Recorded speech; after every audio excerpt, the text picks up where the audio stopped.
For all the Republican outrage at what they have perceived as the latest outrages against their candidates and their families, you would think there might be some places GOP water carriers might not go. You'd be wrong. Again. Our third story in the countdown. Now it is Barack Obama and his gravely ill grandmother sideswiped by the former chairman of the rabid right-wing attack group Freedom's Watch. It was live on this network today.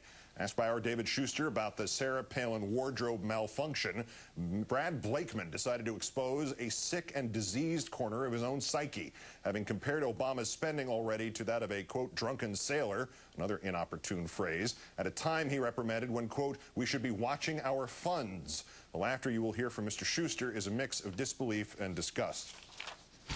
If it's so important not to be spending money like a drunken sailor, and I haven't asked you this yet, but I'm curious to hear your view of the amount of money, $150,000 that was spent on Sarah Palin's clothes at high-end stores like Saks and Neiman. I don't even think you shop at Saks and Neiman. No, I don't. But let me tell you this. You know what the outrage is today? Is Barack Obama is taking a 767 campaign plane to go visit Grandma.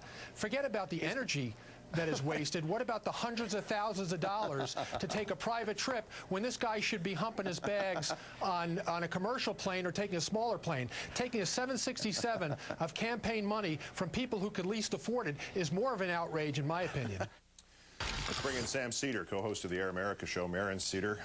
Good evening, Sam. Thanks, Keith. How are you? Well, I thought I was immune to being outraged by Republicans who take tax like that, but to mock Obama's trip to see his ailing grandmother? Is that possible? Did I actually hear that? I mean, you know, that was exactly my reaction. I saw the thing live, and I had my TV behind me, and I thought, there's not possibly someone seriously saying this. I mean, I don't know whether or not to be offended by the stunning insensitivity or just the stunning stupidity of this guy.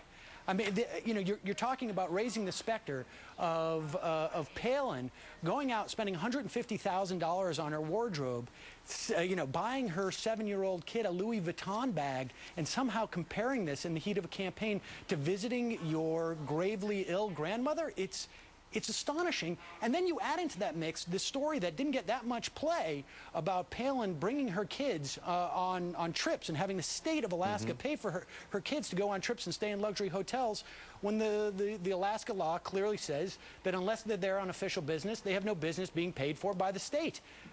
It's just bizarre. In the contempt in this, to that phrase, to go see grandma, as if, you know, Obama was out there shopping for clothes at Neiman Marcus. I mean, does anybody in the Republican Party connect the dots in this way, that this is the kind of stuff that leads to the mess that they're in right now? See, I think that's exactly the point. You know, when I heard this guy say this, Blakeman say this, it immediately reminded me of that moment in the last debate where John McCain sort of sneered about the health of the mother. And I just thought, like, you know, in what planet are these people living? I mean, ultimately, this is what we want from our politicians, them to care about their family members, care about their mothers, care about their daughters, care about their sisters. And this idea that this is going to somehow, I think it just simply shows that this Republican Party and the people who are willing now to come out and be a surrogate for it at this point, they are completely out of touch with what American values are. But they have, one thing they're in touch with is this idea of fake umbrage. I mean, what would have happened if the roles were reversed and this was some mid-level Democrat making a remark like this about McCain going to see his mother, Palin going to see her parents, anybody in that party going in, or any kind of family emergency involving anybody connected to the Republican campaign? Well, of course, it would be an 8-day story, and every single Republican going out there would be talking that Barack Obama doesn't have family values, and this is exactly why you can't trust him, and you know, this notion that somehow Democrats could attack people for loving their family. I mean, they seem to have completely lost their rudder in some way. It's almost like there should be a commissioner of surrogates who should be looking into whether or not a guy like Blakeman is actually, you know, somehow betting against McCain to win. I mean, there's really no other explanation to come out and criticize someone for visiting their ill grandmother. Yeah, he's throwing the election because he bought 100 contracts on in-trade. Exactly. That was exactly Obama. What I thought. Well, you know what? That would be the most rational explanation I've heard for this lunatic saying this despicable thing so far today, so I'm giving you credit for that at least. I appreciate that. Sam Seder of Air America Radio. It's always a pleasure, Sam. Thanks for coming in. Thank you, Keith.